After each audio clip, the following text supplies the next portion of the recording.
Here we are. We made it for another round of Snapshot, just in time for Halloween. That's Do you right. have Do I have what? costume? Oh yeah, we're gonna be the bubble guppies. So I'm Aww. Mr. Grouper. Ben is the orange-haired kid. My wife is the pink-haired kid, or well, I don't know if they're kids. They're technically bubble guppies, but Do they have an creature, age? humanoid. And then baby Lily is gonna be the pink-haired girl's little sister. So life is That's good. that's adorable. That's adorable. Well, I mean, it's actually kind of a fun segue because it's pretty creative, and we're talking today about creativity. So, the tricks and treats about creativity, specifically in B2B, which you know something about as the creator of some pretty creative and original series, like murder mysteries for B2B. So, what do you say? Should we talk about that today, Ian? I'm 100% in. 100%. I thought you might be. I thought that might be right up your alley. So, all right. So I think there's a common misconception, probably less common than once upon a time, but that B2B is boring, which is so sad to me that people think that B2B is boring because it's anything but. It certainly doesn't have to be. And AI, we talked last week about AI and creativity, but I think AI, not AI, B2B specifically. What do we want marketers to know and to think about as they're approaching, maybe they're making plans for 2026, thinking about, gosh, things really are hard right now. How do I bring creativity into a world of so much uncertainty that is my job in B2B marketing? Yeah, first thing I would say start if you want to be creative in 2026 and reach your audience. I think the first thing you have to do is start with the function, the form and function of the asset that you're creating, and that sounds non-creative, but I think we talked about this last time about famous writer Robert McKee, who wrote Story, talks about this idea that if you're writing a book, a lot of times that is great for a story for like woman versus self, right? Lots of self-reflection. You can really like soak that into the pages. Think of like Bella in Twilight, just fighting herself, right? Constantly, right? Inner feelings. Constantly.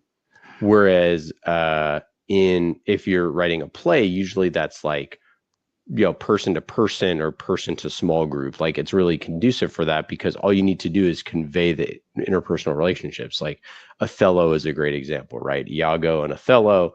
Iago is this evil person who decides to go against his friend, and it's elemental, right? A lot of Shakespeare stuff. Which is why they're great for plays. It's just elemental in that sort of way. Whereas like if you were doing that same play versus self, it was just Iago sort of descending into chaos about should I or should I not, backstab Othello. Like that's actually not going to be interesting in a play. You want to see the interplay. And then if you want to make a movie, you want to do something that is bigger in scope and scale. So this is sort of like, woman versus society or woman versus army of robots. And so when you want to be creative in B2B, I think you have to think of the same lens. Like, what is the form and function for what I'm trying to do? So what I would say is like, first off, start with like, okay, I want to make a short form video, and you should start here, that's designed for nobody to click on anything, for me to just deliver the insights in this short form video, and it is going to be delivered via LinkedIn. And like, that is where I would start with anything creative. Or, whether it's a podcast or a comic book, or, this is something it's a comic book that I want to give to people at our customer conference coming up in, a couple months, whatever. But I think if you start with like exactly the utility of the thing and what form it's going to be in and how it's going to be consumed, then you can start to be really creative and figure out what is the story that you want to tell for this particular piece of creative, content. Yeah. Okay. That sounds great. How do you feel, you're familiar with the hero's journey, right? Joseph Campbell, Sure. Hero's Journey, of course. Where do you think that fits in? Well, I would say at this stage, you're my magical guide. Or do you mean right now, or do you mean right at this moment? In this moment? Can I get to be Yoda? I would like the elixir Right. Please. No, I think like Um, you're probably not going to get into much hero's journey in like a short little YouTube short or a LinkedIn video, but like, I mean, when you're creating something like Murder in HR, when you're creating something like Lost Treasure of Mazatlan, when you have the opportunity to write a keynote, for your CEO who's going to be up on stage, when you actually have the opportunity to get into some storytelling, where do things like the hero's journey, or maybe something else, where are some things that people can turn to think outside the box of bullet points, slide decks, a talking head walking through sales pitches, just to bring some of those creative devices into B2B? Yeah, for sure. So I think the hero's journey, I think, is a great, way to do this. Another one is Matt Harmon's story circle that he uses for Rick and Morty every episode, which is a really good one too. That's also like very, very easy to sort of understand. I think the hero story starts with like who the hero is. This is like most people mess this up. Yep, because the hero is not It's not you, yourself. right? It's the Yeah. person it's your audience. Yeah, right. And so hero's journey goes call to adventure, supernatural aid, threshold, mentor, abyss, transformation, atonement, return. So what you want to do there is to say like this person, like if you're selling to CIOs, like this person, they're the hero, right? And we're going to put this on this call to adventure. Well, so you need an inciting incident. So like I think that what you need to do is figure out what is the inciting incident. Their CFO just said cut half your budget. Your CFO said, I want 50% increase in AI adoption tools. There's a global pandemic that you have to Those don't figure out how to deal happen. with. Those aren't real. That So I didn't think, happen in real life. yeah. So I think start with your CEO or start with your persona. They're the hero, and then Yeah. create an inciting incident.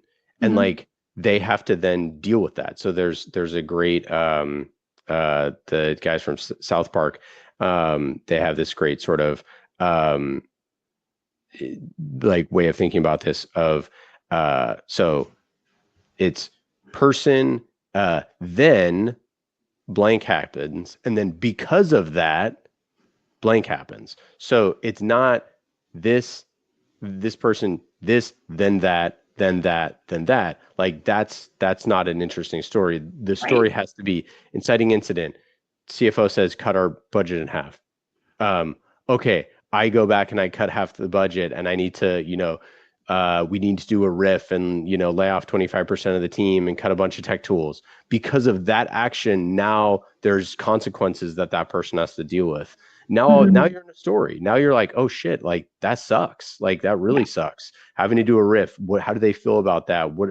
How do they have to structure that? Like those are real business problems. So again, like that's just sort of telling a story, but I think layering in like having to deal with those consequences. For the Matt Harmon story circle, it's you live in a zone of comfort, but they want something. They enter an unfamiliar situation. They have to adapt to it. They get what they wanted, but they paid a heavy price for that. Then they return to their familiar situation, having changed, right? So, which is that's the hero's journey. Like, right, yeah, it's basically the same thing, right?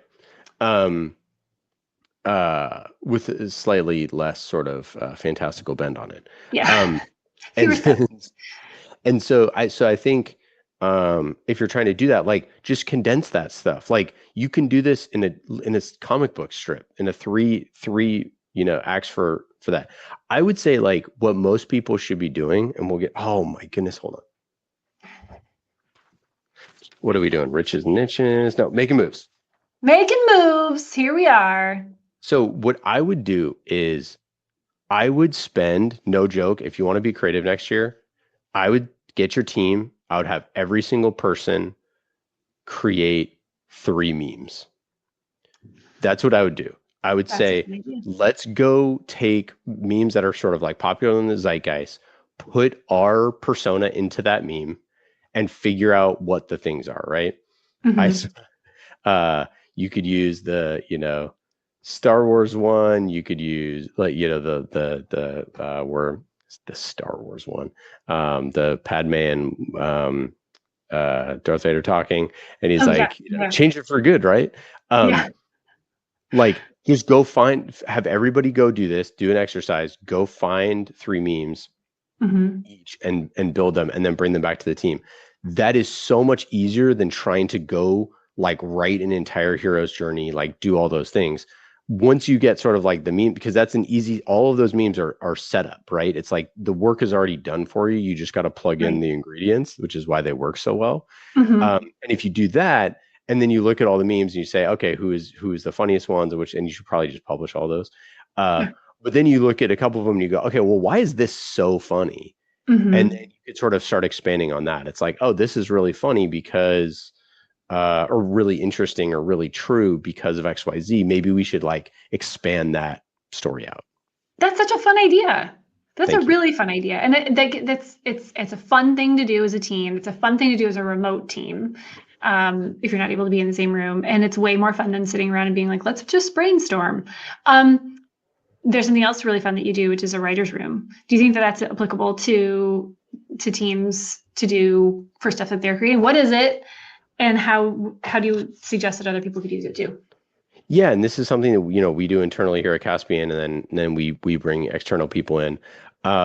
So I would say do 2-step writer room. So first step is you go get a couple, 3, 4, whatever, 2, whatever, um, of your customers or just prospects or whoever, someone in your persona, someone in your ICP, someone you're selling to, bring them on and ask them for crazy stories. Just spend an hour with them and just say like, what's the craziest day you've had in the past year? What's the craziest day you've had in your career? What's the saddest day? What's the happiest day? What's the craziest person you've worked with? What were the circumstances? Just like get a bunch of stories. So that's like step 1 of writer's room is like get the baseline information of crazy stuff that happened. Step 2 is now you bring your team in, you all look at all those, you condense all those, you think about all those, and then you say, what let's